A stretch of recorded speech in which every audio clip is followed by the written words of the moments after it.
और south pole के बारे में तो पढ़ा ही है। बर्फ की चादर से ढके इन ध्रुवों पर इंसान रह तो नहीं सकते, लेकिन इनसे इतनी दूर रहकर भी इन्हें खासा नुकसान जरूर पहुंचा रहे हैं। अंटार्कटिक में औसतन तापमान -50 यानी 0 से 50 डिग्री कम होता है। इसके बावजूद बर्फ की परत पतली होती जा रही है। वैज्ञानिक भला इस बात का पता कैसे लगाते हैं कि परत कितनी पतली हुई? ले चलते हैं आपको जर्मनी के जाने माने अल्फ्रेड वेगनर इंस्टीट्यूट में और जानते हैं कि यहाँ वैज्ञानिक काम कैसे करते हैं। जर्मनी के ब्रेमरहाफन शहर का अल्फ्रेड वेगनर इंस्टीट्यूट और उसकी हाईटेक प्रयोगशाला।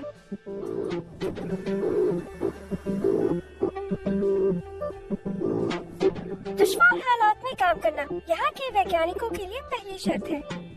AWI में ध्रुवों और सागरों पर रिसर्च होती है।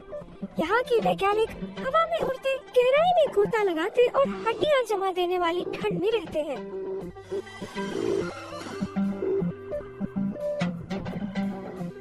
मिलिए ग्लेशियर विज्ञानी जेब किप्स्टूल से। ये बर्फ के विशेषज्ञ हैं। वो ध्रुवों से लाए गए बर्फ के नमूनों यानी आइस कोर की जांच करते हैं। बाहर कितना ही सुहाना मौसम हो, लैब के भीतर उन्हें -20 से -30 डिग्री में काम करना पड़ता है। ग्लेशियर विज्ञानी अथाह पुरानी बर्फ की जांच कर लाखों साल पहले की जलवायु का अंदाजा लगाते हैं। हमारे पास पूरी पृथ्वी में जितनी प्राकृतिक धरोहरें हैं, उनमें से बर्फ में ही 10 लाख साल पुरानी हवा छिपी है।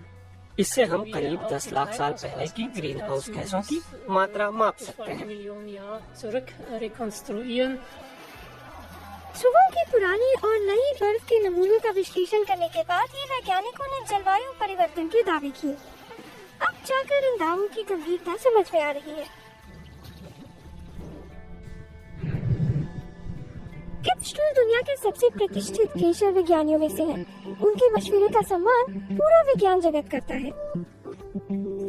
और ये है जलवायु विज्ञानी मार्सेल निकोलाउस। फिलहाल ये AWI के मुख्यालय ब्रेमरहाफन में काम कर रहे हैं। ये जगह भी उतनी ही अहम है जितना इंस्टीट्यूट का रिसर्च एयरक्राफ्ट और बर्फ तोड़ने वाला जहाज। वो समय समय पर विशेष जहाज से ध्रुवों पर जाते हैं।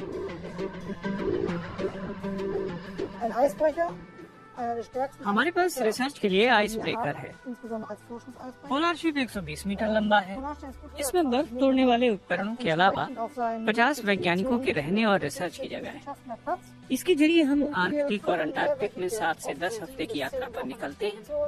रिसर्चरों के कई ग्रुप होते हैं। जीव विज्ञानी, समुद्र विज्ञानी, जलवायु विज्ञानी और मौसम विज्ञानी भी होते हैं।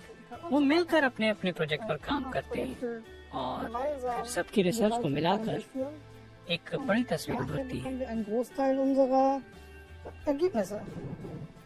लंबे वक्त तक ये समझा जाता था कि AWI के वैज्ञानिक सिर्फ अपने अपने क्षेत्र तक सिमटे रहते हैं, लेकिन असल में अपने क्षेत्र में विशेषज्ञता हासिल कर चुके ये वैज्ञानिक अपने आंकड़े एक साथ लाते हैं।